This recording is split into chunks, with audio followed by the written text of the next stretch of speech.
Everything starts by loving yourself. I just want to do a short explanation on how you can shift from being harsh on yourself to caring.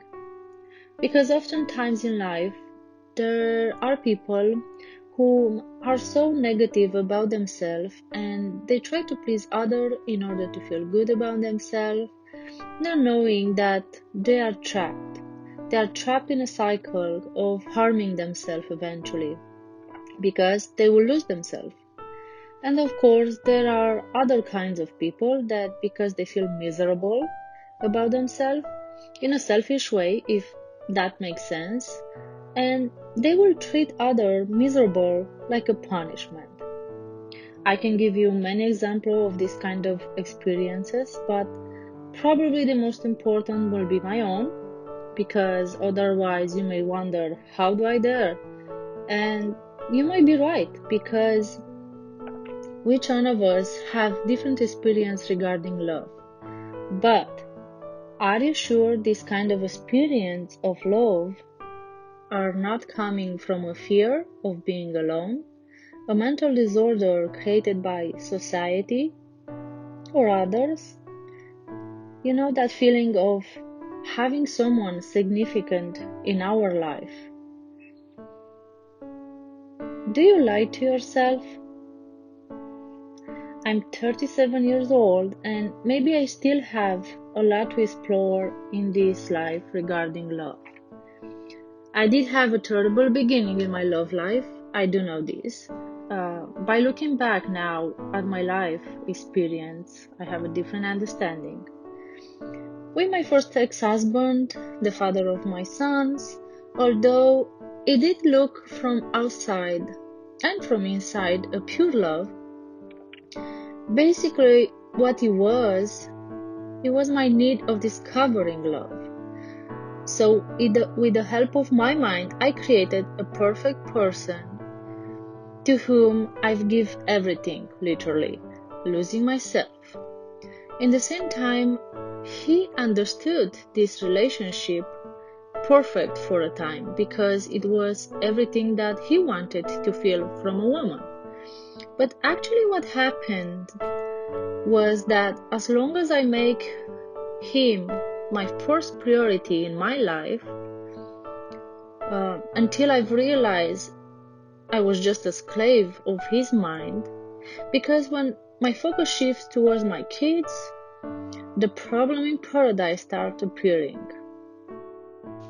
I put myself in all this relationship adventure, but I did not feel myself profound loved. Other times, I did find myself giving my own self.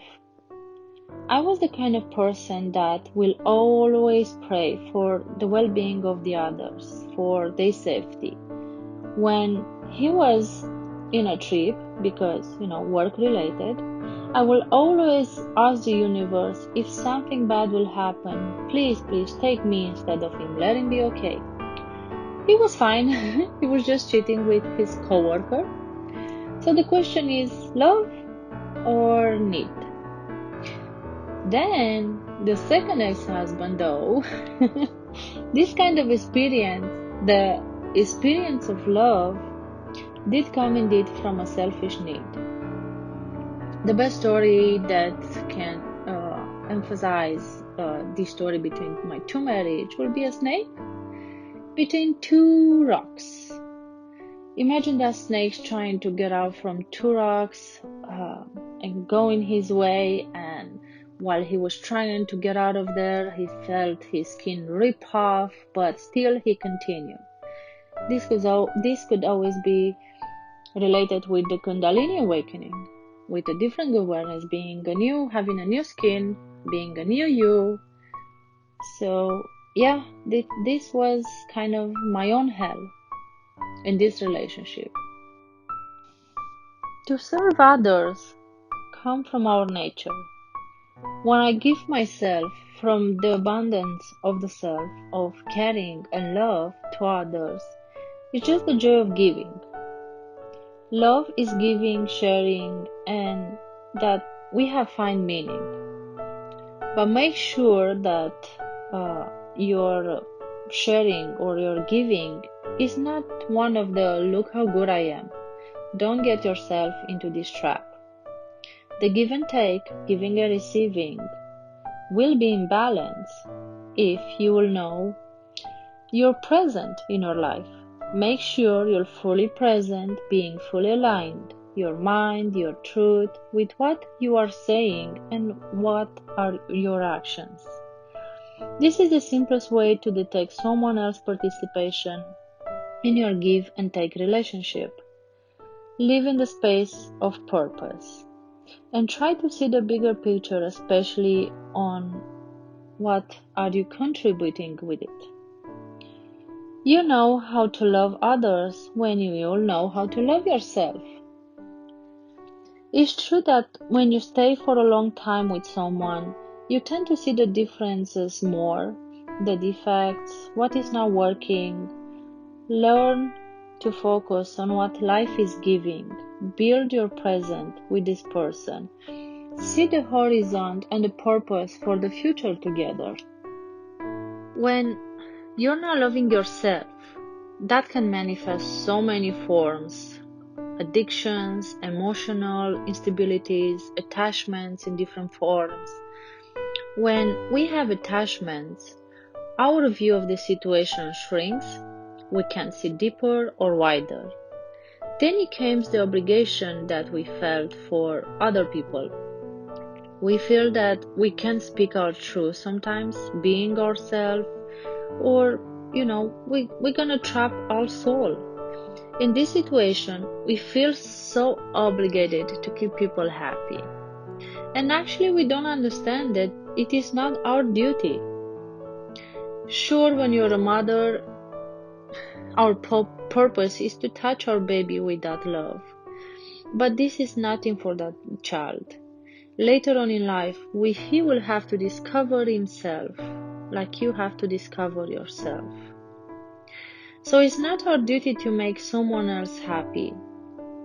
If it's an unhappy person, you can only provide them a short contentment, but overall will always be an unhappy person because he's not putting in effort of loving himself. Love in freedom is the key. Learn when to say yes or no, focusing on when you're saying no to what you're saying yes. Refusing something, you do say yes to something that your deeper voice is telling you. Make peace with yourself, with your mind voice, with your judging voice, with your critical one, and even with the victim voice. There are many methods to align with your own soul, with your higher self.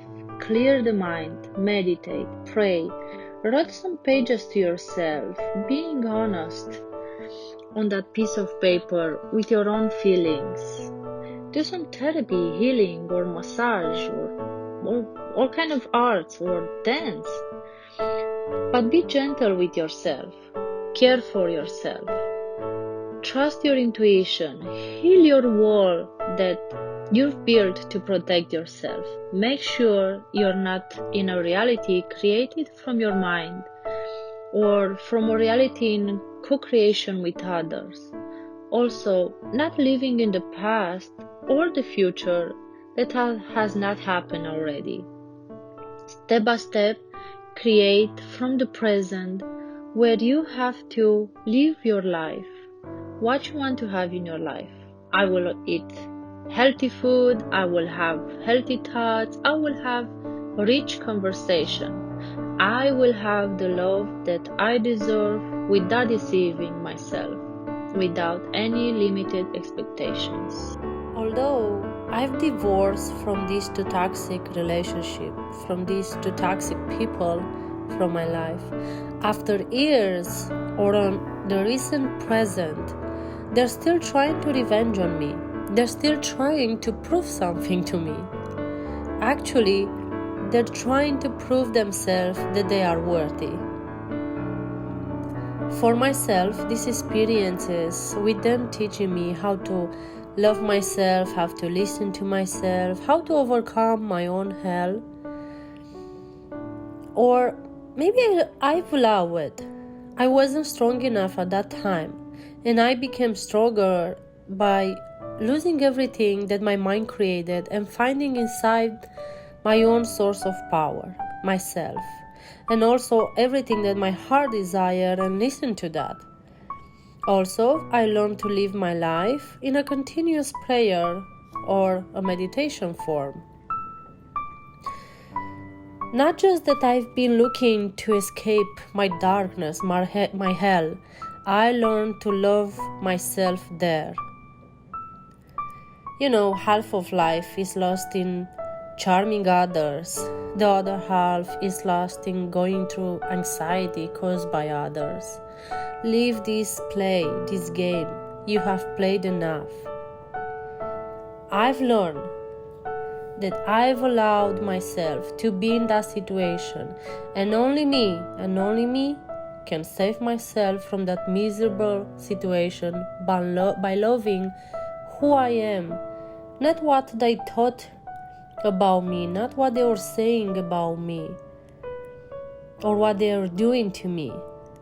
I teach myself how to love and how to live in a Buddha Zen form of life, by living with every breath in a prayer, in truth and awareness. The cure for the pain is in the pain.